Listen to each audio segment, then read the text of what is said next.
अब्बू, विशाल,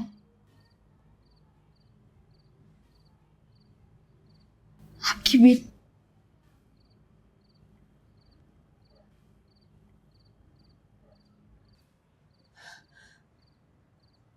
विशाल है,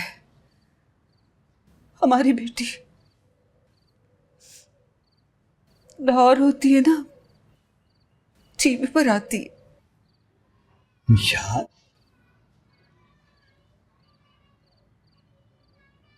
विशाल, लाहौर टीवी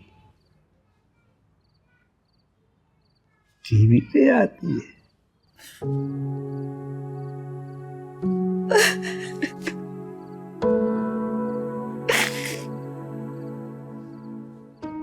क्या हुआ इसे? ये रो क्यों रही है? खुश है मुझे देख के, इसलिए रो रही है।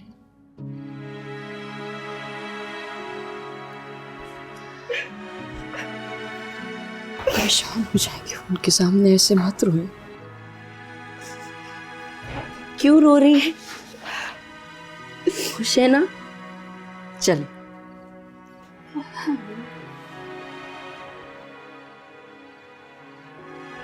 हेलो, अंकल की तबीयत कैसी है?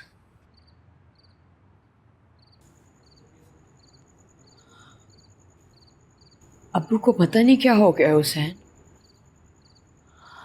सब चीजें भूलते जा रहे हैं। कुछ भी याद नहीं आ रहा उनको, किसी को पहचान नहीं रहे, ना मुझे, ना अम्मी को, ना माम को। मुझसे उनकी हालत नहीं देखी जा रही। विशाल हौसला करो, ऐसे रोने से क्या फायदा है। तुम एक काम करो, तुम उन्हें लेके यहाँ पे आ जाओ, उन्हें यहाँ किसी डॉक्टर को दिखाते हैं। लेकर आना है अब्बू को, लाहौर लेकर आना है, उनका वहाँ हॉस्पिटल में इलाज कराना है। पर इस वक्त मेरी जेब में 1 रुपया नहीं है। मैं क्या करूँगी, कहाँ रखूँगी उन्हें, मुझे कुछ समझ नहीं आ रहा। यार तुम उस सब की फिक्र मत करो, मैं कुछ करता हूँ। क्या क्या करोगे तुम मेरे लिए हुसैन? यार मिशाल, तुम वो मेरे पे छोड़ दो, तुम बस उन्हें लाने की तैयारी करो। मैं यहाँ पे डॉक्टर से टाइम लेता हूँ। ले तो आऊँ, पर रखूँगी कहाँ? यार मिशाल, वो तुम मुझ पे छोड़ दो, सब हो जाएगा। Thank you Hussain. अच्छा, बोंगियाँ मारने की ज़रूरत नहीं है, तुम आने की तैयारी करो। बाय। खुदा हाफिज़। विशाल उठो। क्या हुआ? विशाल, तुम्हारे अब्बू कमरे में नहीं है, कमरे में नहीं है, कहीं नहीं है, घर में कहीं नहीं है। क्या? हाँ, चलिए, मैं वो सामने वाली गली में जाके देख रही हूँ चौक तक, आप इस वाली गली को जाके देखिए। चाहिए चाहिए चाहिए, जल्दी चाहिए।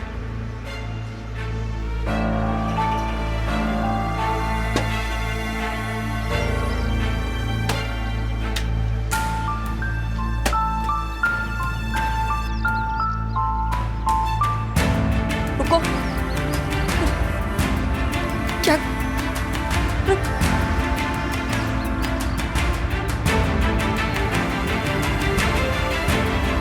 अब्बू, अब्बू, अब्बू, अब्बू, कहाँ चले जाते हैं आप? कहाँ थे आप? ढूंढ ढूंढ के पागल हो रही थी मैं आपको। क्यों बताए बगैर जाते आप?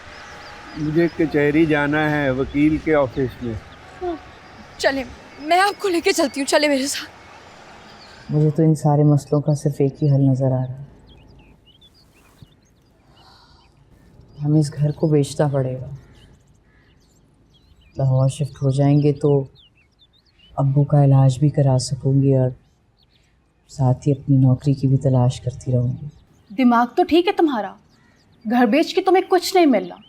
तुम्हारी कौन सी नौकरी की कोई ज़मानत है? इतनी मुश्किल से तुम्हें एक नौकरी मिली और तनख्वाह तक नहीं मिली। ये ना हो कि ये घर भी बिक जाए और अब्बा का इलाज भी ना हो। चलें आप बता दें, आपको इस सारी सिचुएशन का क्या हल नजर आ रहा है? तो यही रह कि कोई जॉब कर लो, जब अब्बा का चेकअप करवाना होगा तो उनको लाहौर ले जाना। कम से कम ये घर तो बचेगा बिकने से। यही रह के मैं कौन सी जॉब ढूंढूंगी? किसी स्कूल में जॉब कर लो, इतने प्राइवेट स्कूल्स हैं। आप चाहती हैं कि मैं पूरी जिंदगी यहाँ पे उस्तानी बन के जाया कर दूँ, वही कुएं का मेंढक बनी रहूँ? तो मीडिया में जॉब करके तुमने कौन सा झंडे गाड़ लिए हैं? उस चैनल पे आती हो जिसे कोई देखता तक नहीं है। मैंने कोई झंडे नहीं गाड़े, लेकिन कम से कम अपनी पूरी जिंदगी मैंने कोशिश की।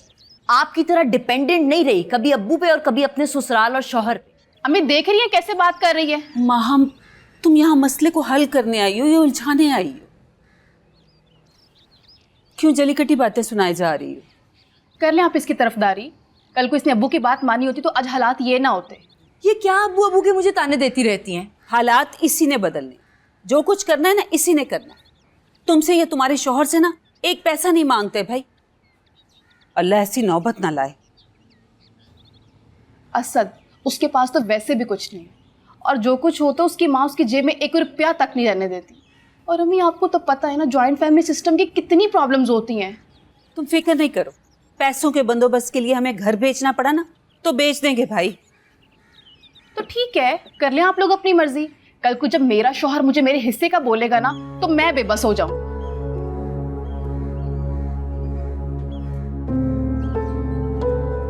क्या हाल है तुम्हारा? मैं ठीक हूँ, तुम सुनाओ। अंकल कैसे हैं? अब्बू तो बिल्कुल ठीक नहीं है हुसैन। वो तुम याद है कह रहे थे कि अब्बू को लेके मैं आ जाऊं लाहौर, तो मुझे तुमसे पूछना था कि ले आऊं? हाँ मशार, ऑफ कोर्स ले आओ, इसमें पूछने वाली क्या बात है, फ़ौरन लेके आओ उन्हें। हाँ, लेकिन रहने का बंदोबस्त। शाल कैसी बातें कर रही हो यार, किन फॉर्मेलिटीज़ में पड़ रही हो? तुम अंकल को लेके फ़ौरन आओ, सब बंदोबस्त हो चुका हुआ है, तुम आ जाओ फ़ौरन। Thank you. ब्रेकिंग न्यूज जुम्मे से इतवार रात 9 बजे। आज एक शेर की आमद हुई, मैंने सोचा क्यों ना आपके साथ शेयर किया जाए। मुझे शेर व शायरी में कोई दिलचस्पी नहीं। ये ड्रामों और डाइजेस्ट के हीरो और आइडियल कहाँ मर जाते हैं जब मेरी जैसी लड़की को उनकी जरूरत होती है। मैंने तो तुम्हारी तरह कोई लंबा चौड़ा आइडियल भी नहीं बनाया हुआ, बस लड़का बाहर सेटल हो इतना काफी है मेरे लिए। एक झूठी लव स्टोरी 25 दिसंबर से पीर और मंगल रात 8 बजे। क्योंकि मैं ग्रीन हूँ।